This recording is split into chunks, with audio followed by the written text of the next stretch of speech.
Hi again. In Dwight Wilson's book, Armageddon Now, we've reached chapter 5 and has a simple title, Balfour Betrayed. Starts with a quote from the evangelical magazine The King's Business in 1934, Louis Bauman.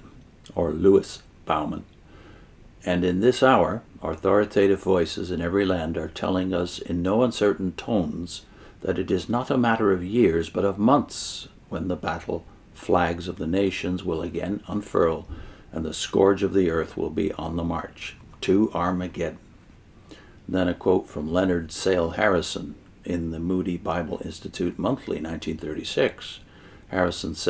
Sale Harrison said, "The present return of the Jews to their own land is but the beginning of that prophesied. It will gather momentum as the months go by, but this is certainly the regathering prophesied as the final one, which is a remarkable and unmistakable sign that we are in the latter days."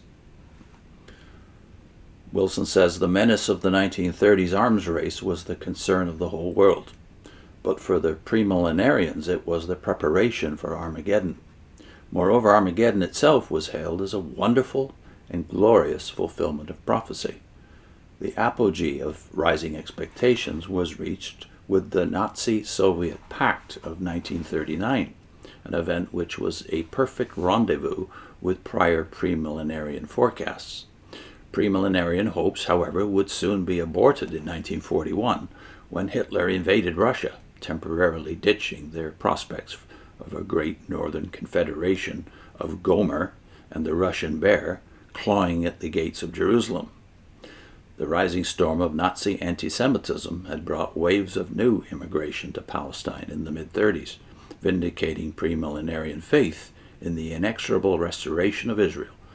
But by the end of the decade, there were cries against Britain's betrayal of the Balfour Declaration. She was attempting to limit the number of immigrants. Has Britain betrayed the Jew? Was a question asked even in 1931. Keith Brooks, editor of the non-denominational monthly Prophecy, showed concern about the report of the commission which had been appointed as a result of the 1929 riots at the Wailing Wall.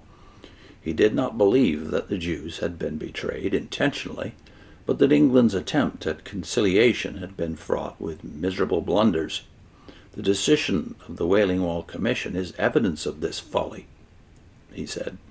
An article in the King's Business, Palestine is for the Jew, also discussed the Commission's recommendations that Jews be made to understand that the Wailing Wall belonged to the Muslims, that Jews might worship there under certain restrictions, and that no benches or screens were to be used. Observing that the Arab-Jewish question was by no means settled, the author asserted, quote, "But the end is determined. Palestine is for the Jew. The land is Israel's, not by reason of Great Britain's pledge, but by divine decree. The Abrahamic covenant, not the Balfour Declaration, is the Jewish Magna Charta to the land of Palestine." End of quote. Charles G. Trumbull, editor of the Sunday School Times, cited the much more positive response of the Advent witness to the situation. In a curious interpretation, it was noted that the Wailing Wall is mentioned in Scripture. And then they cite Lamentations 2, verse 18. Quote, "Their heart cried unto the Lord, O wall of the daughter of Zion, let tears run down like a river day and night. Give thyself no rest, let not the apple of thine eye cease." The question was then posed, why has God for the first time allowed man to impose silence on his ancient people, and thus interfere with the inspired word of his servant, Jeremiah, "Let tears run down like a river day and night"? The response was a rhetorical question, reflecting the silver lining which the premillenarians discovered in even the darkest clouds. Are we not justified in believing that something remarkable will happen soon concerning the Jew, the temple area site, and at the ancient Wailing or Western Wall? Perhaps an even more appropriate figure than the silver lining would be the one which the premillenarians themselves frequently used. The darkest part of the night is just before the dawn. The various periodicals continued to lament the plight of the Jews in their conflict with the Arabs and in their dealings with the British. The Evangel magazine reported that there were strong protests against the anti-Jewish attitude of the Royal Commission that had investigated the 1929 riots, and then approvingly cited the policy recommendations of Hamilton Fish of the House Committee on Foreign Relations. Quote, "The re-establishment of a Jewish national home is a moral obligation assured by the governments of the world, with Great Britain as the executor of that obligation. She must administer that obligation in the sense accepted by other people, or she must confess her inability to do so, so that proper action may be taken." End of quote. Aaron Judah Kligerman, writing in the Moody Monthly, admitted that the historical position of the Church for centuries had been that the Jews had lost their chance and that there was to be no restoration of a national Israel, but only a spiritual Israel, the Church. He proceeded to establish the true teaching of Scripture that the restoration was yet in the future. Kligerman then asserted that the restoration had already begun with the Balfour Declaration. Here's the quote. "There may be much politics connected with that declaration. England may not be sincere. The Arab may be stirred again, and much more blood may be shed. Be as these may, I believe that he that scattered Israel will gather him, and keep him as a shepherd doth his flock." That's a quote from Jeremiah 31, verse 10. The Christian publication speculated that the awful blow of the Jewish setbacks might cause them to turn to God. The extreme literalism of the Evangel magazine interpreted the attempt to limit immigration as the fulfillment of Isaiah 27, verse 12. "Ye shall be gathered one by one, O ye children of Israel."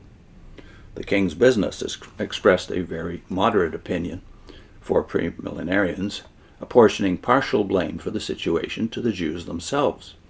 That magazine said, quote, "As in most unfortunate incidents, there has been fault on both sides. It is quite evident that the Jew has not come to Palestine to live with the Arab, but quite apart from him. The Jew in Palestine is frequently bigoted and often carries a chip on his shoulder. It is well known that the Jews themselves were partly to blame for the riots of 1929.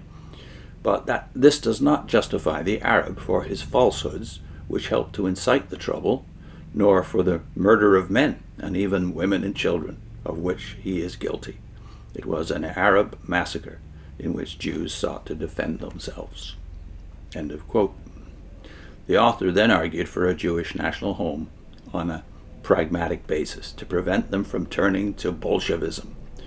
But he recognized that the Arabs had to be provided for too. Even such moderation as in the Premillenarian camp did not prevent the conclusion that the end was predetermined and the confident assertion that, quote, "the Jewish nation is to have a future in Palestine." End of quote. More to come in this chapter, Balfour Betrayed. I'll put in a link to who was right about Israel's destiny and course in the 20th century. J.F. Rutherford, in the period of the Finnish Mystery, or David Barron, writing his commentary on Zechariah at the very same time in the 19 teens. See you soon.